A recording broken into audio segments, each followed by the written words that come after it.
Part 1. Course information. First, you have some time to look at questions 1 to 5.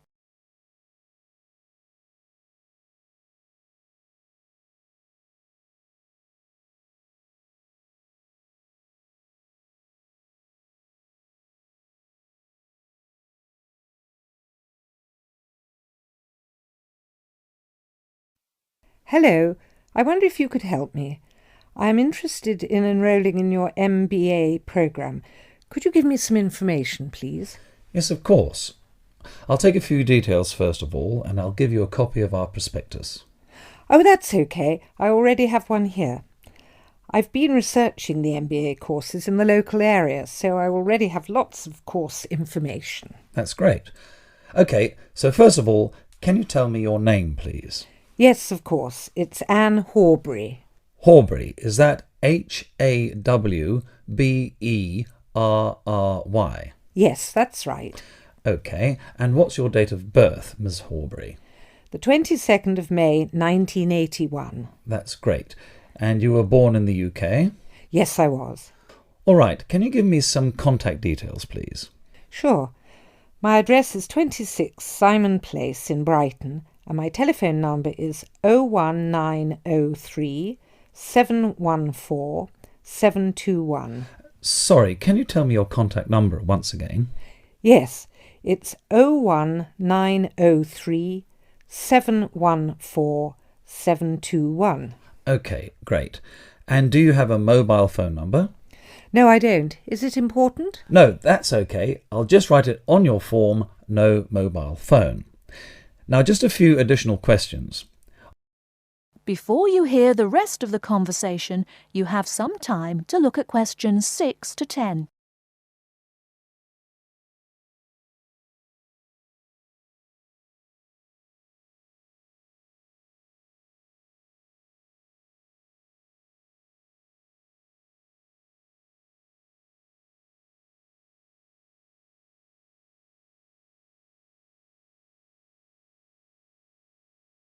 Now listen and answer questions 6 to 10. Are you working or studying anywhere else at the moment? Yes, I'm working for Lloyd Enterprise in the city as a secretary, and I'm also attending a computer course part-time in the evenings. Great. So can you give me some details about your educational background? We need to make sure that your qualifications match the entry requirements. Yes. I completed a business degree a year ago. I've been working since my graduation, but the job market is very competitive these days, so I'd like to do some postgraduate study now. OK, that sounds fine. Your degree is relevant, and it's good that you have some work experience too. I do need to warn you, though, that our MBA programme is extremely popular and gets full quickly. So would you be interested in applying for any alternative courses if your application is not successful this time? Well, my first choice would, of course, be the MBA, but yes, I've had a good look through your prospectus, and I would also be interested in the International Marketing course. That's great. It's always a good idea to keep your options open just in case. Finally, can you tell me where you learned about our courses here? Actually, my cousin studied the MBA course 2 years ago, and she recommended it to me. OK, well, thank you for coming in today. I will pass your details on to our admissions department. They should contact you this week with a formal application form, and they usually invite MBA candidates to come in for an interview. OK, well, thanks for your time. No problem. Good luck with your application. That is the end of Part 1. You now have half a minute to check your answers.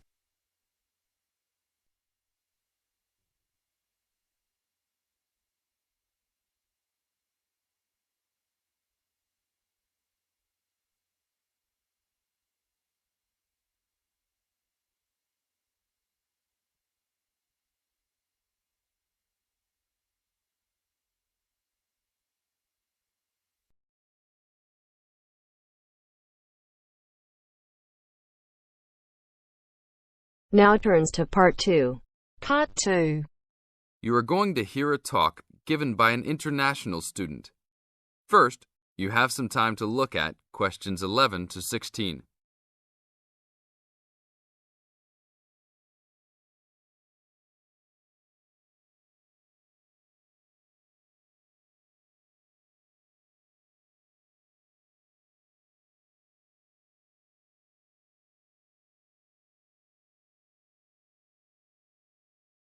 Now listen to the tape and answer the questions. As an international student coming from Sierra Leone, it gives me great honor to give these opening remarks and welcome you all to Ashesi University, where excellence is the code. I believe I speak on behalf of my fellow colleagues when I say we feel that we are the most fortunate and privileged university students in Ghana. You may ask, what is the basis of such a conclusion? And I will simply say to you, in which other tertiary institution in Ghana do you find the same level of IT infrastructure and facilities available to students? Where also do you find such a low ratio of students to lecturers and computers? In which other educational institution do you find 55% of students on some sort of financial aid, who in addition enjoy services and benefits such as job placement after graduation, on-campus employment that pays above the minimum wage, a supply of textbooks, and access to online databases? Ladies and gentlemen, there is no other institution of higher education in Ghana today that matches the learning environment and the quality of instruction at Ashesi. I could continue listing reasons why we students feel this way, but I only have 5 minutes for this speech. Believe me, I could go on for hours. At Ashesi, everyone is considered a leader and is treated special. Ashesi equips us with the necessary determination, strength, and belief in ourselves to be able to achieve our goals. We are being taught to think outside the box and to question and challenge our assumptions about the world we live in. This, ladies and gentlemen, is one of the benefits of a liberal arts education, which seeks to broaden our intellectual capacity.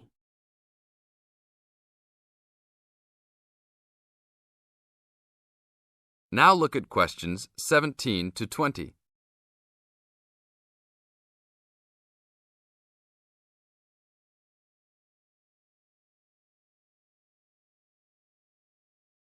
As the talk continues, answer questions 17 to 20. At Ashesi, we are also exposed to real-life situations and learn how to deal with them through a practical and vigorous academic program, as well as various seminars in which prominent leaders in their professions are invited as guests to interact and share their knowledge and experiences. Some people, even some of you in this audience, may believe that tuition at Ashesi is too high, but I say to you that the students here are unanimous in saying it is worth it. Not because we all come from well-to-do families, but because when it comes to one's education, you need to aim at getting the best from the right place. One's education defines who you are and what your perception of life and society will become. Ashesi offers us a top-quality education which meets high international standards. This is due to the strong linkages the school has established with 3 of the very best schools in the United States, namely Swarthmore College, which is ranked as the best liberal arts school in the U.S., UC Berkeley, and the University of Washington. In addition, Ashesi has recruited an excellent faculty consisting of lecturers from various countries, including Ghana, the UK, and the United States. These lecturers are among the best in their respective academic fields. I believe this is the school's greatest asset, a strong and knowledgeable team dedicated to achieving successful results from their students and who also love their job. I would like to end with a personal message. My fellow students, because we are among the most privileged in our society, we should take responsibility for our own destinies, make our parents proud, and create a legacy for those that follow us and Africa as a whole.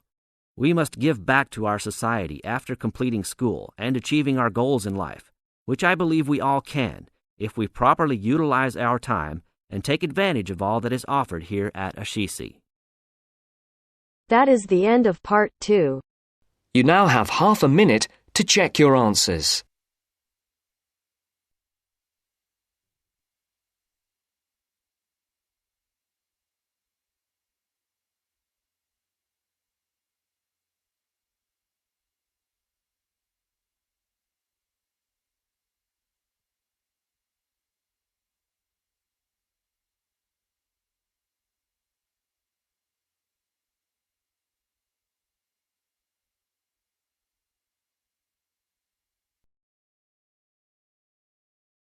Now turns to Part 3.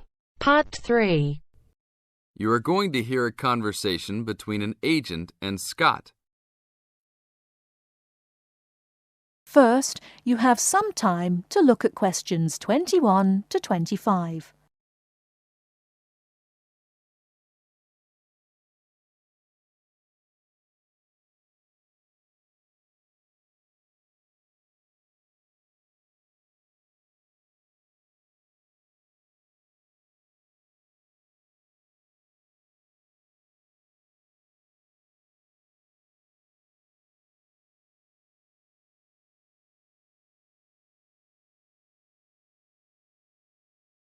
Now listen carefully and answer questions 21 to 25. Howdy, what can I do for you? I'm here to ship some things back to China. OK, we can do that. Shipping things back, eh? Have you lived there before? Yeah, I lived there for 3 years and came back 2 years ago. Now I'm going back to start my own business. Really? Did you ship things with us last time? No, I used a Chinese shipping agency. Well, I'll just let you know that rates have changed recently. So I don't know if they'll be comparable to what you paid before. It doesn't matter to me. My company's paying for it. Aha, then it's nothing off your skin, right? OK, I'll need your name and where you need to go to pick up the items to be shipped. My name is Scott Linder, Linder, and I live in upstate New York, Saratoga Springs. Oh, sure, I know that place. I go to the races there. Great town. What's the zip there again? 770425, and the street address is 412 West Lake Road. 770425 Westlake, got it. And how big of a container are you going to be looking for? Well, I didn't have a container last time, and I don't think I'll need one this time. I think that I'll have about 6 cubic meters. We can get a subsection of a container then. How big is that? It's 2 meters wide and 3 meters long. 2 meters high, right? Yes, sir.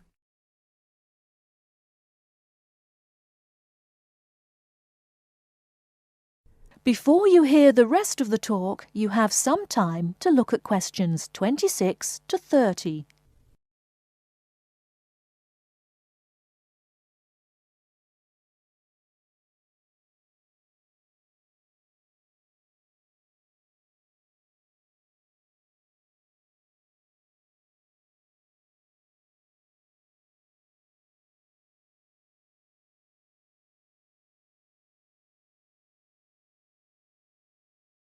Now listen and answer questions 26 to 30. And for customs, I need to know what sort of items will you be shipping? Mostly furniture. But we'll also have quite a few boxes of books too. Any clothing? Nope, but we'll have some bicycles and wood that we use for a loft bed. Be careful with those bicycles. I hear bicycle theft is a big problem in China. Not if you know how to secure your bikes and where to store them. Well, good luck. How valuable do you want me to list the entire shipment as being? Let's say about $3,500. Great. Now you'll also have to go over to the customs department to check with them about shipping the wood over to China. I know there are concerns about termites, bugs, etc. No problem. It's the same wood I brought over from China last time. Then you should be okay. It's just a formality. And last of all, where would you like the shipment to be delivered? Well, I will live in Beijing, but let's ship it to Tianjin. My company will pick it up there. That's all right then. Have a nice trip. Thanks for your help.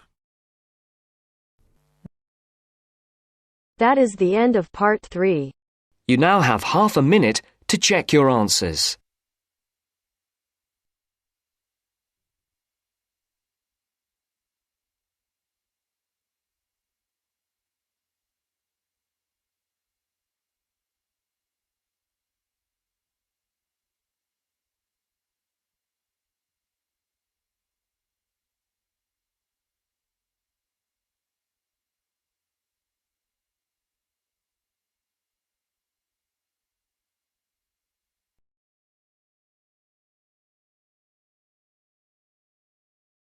Now turns to Part 4. Part 4. You will hear part of a lecture about a crater in Australia. First, you have some time to read questions 31 to 40.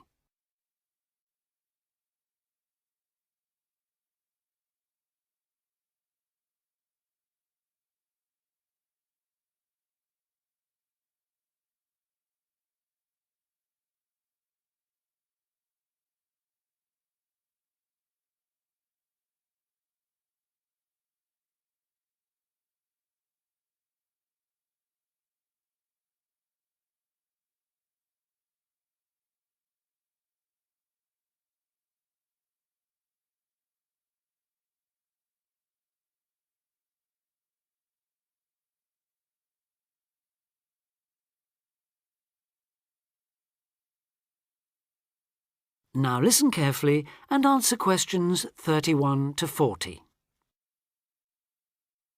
Lake Acraman in South Australia is Armageddon for the purist. No other meteorite impact on Earth has stamped the surrounding rocks with such an abiding, unequivocal geological record of collision, earthquake, wind, fire and tsunami, the giant waves formed by major Earth movements. The story it tells is elemental, without dying dinosaurs or even Bruce Willis to complicate its simple message of destruction. First, the numbers. About 590 million years ago, a rocky meteorite more than 4 kilometres across and travelling at around 90,000 kilometres an hour slammed into an area of red volcanic rock about 430 kilometres northwest of Adelaide. Within seconds, the meteorite vaporised in a ball of fire, carving out a crater about 4 kilometres deep and 40 kilometres in diameter, and spawning earthquakes fierce enough to raise 100-metre-height tsunamis in a shallow sea 300 kilometres away. Ancient, stable and unglaciated, the bedrock of Australia preserves some of the most photogenic impact craters in the world. Acraman is not one of them. 500 million years of erosion has taken its toll. A salt pan surrounded by low hills is all that remains to mark the site of the cataclysm. The true nature of the place dawned on geologist George Williams of Adelaide University in 1979. Gazing at a sheaf of newly acquired satellite images, he saw the small circular shape of Lake Acraman surrounded by a ring of faults and low scarps 40 kilometres across, and an outer ring twice this size. A year later, he made it to the site. On islands near the centre of the lake, Williams found bedrock shattered in a conical pattern that experts consider a sure sign of a meteorite impact. Except for a crater, which had long since eroded, the area was a textbook example of an impact site. In 1985, further intriguing evidence turned up. Vic Gostin, another Adelaide geologist, had been studying a thin band of fragmented red volcanic rock in 600-million-year-old shale in the Flinders Ranges, more than 300 kilometres east of Acraman. To his bewilderment, the volcanic chunks turned out to be 1 billion years older than the shale. Where had they come from? Comparing samples, Gostin and Williams found that their rocks were identical.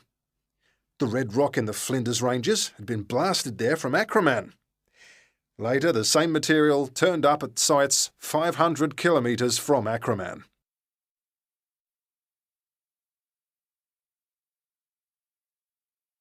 Everywhere, the bands of fragments showed the same structure. Coarse pebbles at the bottom, then a cocktail of silt and sand, then layers of increasingly fine sand, distorted on top into a wavy, scalloped pattern. These layers also show, step by step, how the meteorite transformed the floor of an ancient sea hundreds of kilometres away, according to Malcolm Wallace of Melbourne University. First came the earthquake. Travelling at about 3 kilometres a second, shock waves arrived offshore within a minute or two of the collision, stirring up the water with clouds of silt as the seabed shook. Then shattered rock from the explosion arrived by air. Pebbles and boulders crashed into the water, reaching a depth of about 200 metres within a minute. One day they would become the lower band of the Flinders Rock. Sand took up to an hour to come to rest, finally bedding down with the silt that was also now settling on the sea floor as the effects of the earthquake died away. This mixture would eventually form the next layer. About an hour after the meteorite's impact, huge waves rolled in, leaving the ripples on the surface that later hardened into rock. Clear as mud is not an oxymoron. In Acraman, the arid, timeless Australian outback has preserved the closest thing the Earth can boast to a perfect pockmark, the pinnacle of imperfection. That is the end of Part 4. You now have half a minute to check your answers.